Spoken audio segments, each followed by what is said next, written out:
اعوذ باللہ من الشیطان الرجیم بسم اللہ الرحمن الرحیم۔ پیارے بچوں، السلام علیکم ورحمۃ اللہ وبرکاتہ۔ پیارے بچوں، یہ اردو کی چوتھی کتاب ہے۔ آپ پیج نمبر 35 نکالیے۔ ہمارا جو آج کا موضوع ہے وہ ہے مٹی کا تیل۔ بچوں، کچھ الفاظ اوپر دیے گئے ہیں۔ ناپید، کنواں، پیٹرول، موم بتیاں، سیال، مٹی کا تیل۔ بچوں، میں مٹی کا تیل ہوں۔ آج میں آپ کو اپنی کہانی سناؤں گا، غور سے سنیے گا۔ جب انسان کو پتہ چلا کہ میں زمین کی گہرائی میں چھپا ہوں تو مشینوں کی مدد سے اس نے مجھے اوپر کھینچا۔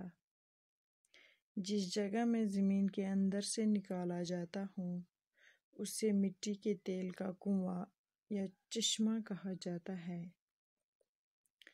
چشمے سے نکالتے وقت میری صورت سیاہ گاڑے مادے کی ہوتی ہے۔ پھر مجھے صفائی کے مرحلے سے گزرنا پڑتا ہے۔ صفائی گروں تک مجھے بڑی بڑی پائپوں کے ذریعے پہنچایا جاتا ہے۔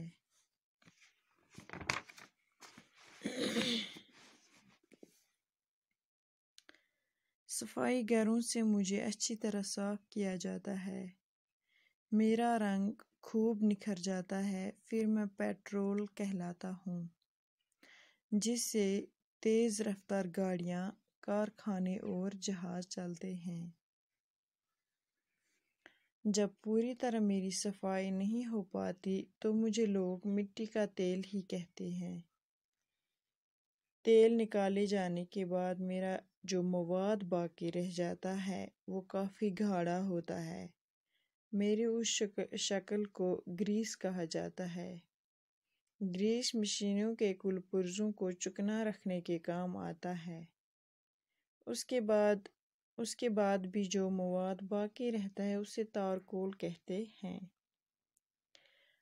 آپ جن صاف ستھری اور پختہ سڑکوں پر پیدل چلتے ہیں یا گاڑیوں میں سفر کرتے ہیں ان پر تارکول بچھا ہوتا ہے۔ تارکول کو ریت اور بجری کے ساتھ ملا کر سڑکوں کی تعمیر کے کام میں لایا جاتا ہے۔ یوں تو میرے وجود کا کوئی بھی حصہ بیکار نہیں ہوتا۔ لیمپ اور لالٹین سے جل کر اندھیرے گھر کو روشن کرتا ہوں۔ اسٹوو بھی میرے دم سے جلتا ہے۔ میرے بچے کچے میل سے موم بتیاں بنائی جاتی ہیں۔ انہیں بے شمار فائدوں کی وجہ سے مجھے سیال سونا بھی کہا جاتا ہے۔ پیارے بچوں، اس مٹی کے تیل کے کتنے فائدے ہیں آپ نے پڑھا بھی اور سنا بھی ہوگا کہ یہ زمین کی گہرائی میں چھپا ہوتا ہے اور اس کو مشینوں کی مدد سے اوپر کھینچا جاتا ہے۔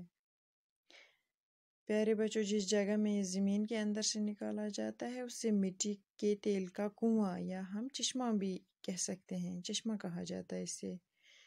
چشمے سے نکالتے وقت اس کی صورت جو ہے وہ سیاہ گاڑے مادے کی ہوتی ہے۔ پھر جب اس کی صفائی کے مرحلے سے گزرنا پڑتا ہے تو صفائی گروں تک اس کو پہنچانے میں پائپوں کے ذریعے یعنی کہ پائپوں کی مدد سے پہنچایا جاتا ہے اور صاف کیا جاتا ہے۔ اس کا رنگ خوب نکھر جاتا ہے جس کو پیٹرول کہا جاتا ہے، جس سے تیز رفتار گاڑیاں، کارخانے، جہاز وغیرہ وغیرہ چلتے ہیں۔ جب پوری طرح اس کی صفائی نہیں ہوتی تو اس کو مٹی کا تیل ہی کہتے ہیں۔ پیارے بچوں، تیل نکالے جانے کے بعد اس کا جو مواد باقی رہ جاتا ہے وہ کافی گاڑھا ہوتا ہے اور اس کی شکل کو گریس بھی کہا جاتا ہے، جس کو مشینوں کے کل پرزوں کو چکنا رکھنے کے کام میں لگایا جاتا ہے یا کام میں آتا ہے، مشینوں کے کل پرزوں کو چکنا رکھنے کے کام آتا ہے۔ تو جو باقی اس کا مواد باقی رہتا ہے اس کو تارکول کہتے ہیں۔ جن صاف ستھری اور پختہ سڑکوں پہ ہم پیدل چلتے ہیں پیارے بچوں، ان گاڑیوں میں سفر کرتے ہیں تو ان پر تارکول بچھا ہوتا ہے۔ تارکول کو ریت اور باجری کے ساتھ ملا کر سڑکوں کی تعمیر کے کام میں لایا جاتا ہے۔ تو اس کے وجود کا کوئی بھی حصہ بیکار نہیں ہوتا۔ لیمپ اور لالٹین سے جل کر اندھیرے گھر کو روشن بھی کرتا ہے۔ اسٹو بھی اس کے ہی دم سے چلتا ہے، مٹی کے تیل کے دم سے ہی۔ پیارے بچوں، یہاں کچھ الفاظ لکھے ہوئے ہیں، پڑھیے اور سمجھے۔ گہرائی مانے سب سے نیچی جگہ، کنواں مانے چشمہ، گھاڑا مانے موٹا، نکھر جانا مانے چمکنا، ناپید مانے نابود یا غائب، گریس مانے تیل کی ایک قسم جو مشینوں کے پرزوں کو چکنا رکھنے کے لیے استعمال کی جاتی ہے۔ تارکول کے معنی ہیں تیل کی موٹی تہ جو سڑکوں پر بچھائی جاتی ہے۔ سیال، بہتی ہوئی چیز۔ سوچئے اور بتائیے، مٹی کا تیل کہاں پایا جاتا ہے؟ پیارے بچوں، آپ نے ابھی پڑھا مٹی کا تیل جو زمین کی گہرائی میں چھپا ہوا ہوتا ہے، اس کو مشینوں کی مدد سے باہر نکالا جاتا ہے۔ مٹی کا تیل کہاں پایا جاتا ہے؟ مٹی کا تیل زمین کے اندر پایا جاتا ہے۔ مٹی کے تیل کو زمین سے کیسے باہر نکالا جاتا ہے؟ پیارے بچوں، اس کا جواب ہے مٹی کے تیل کو زمین سے پائپوں کے ذریعے باہر نکالا جاتا ہے، مشینوں کے ذریعے باہر نکالا جاتا ہے۔ مٹی کا تیل کہاں پایا جاتا ہے؟ اس کا جواب ہے مٹی کا تیل زمین کے اندر پایا جاتا ہے۔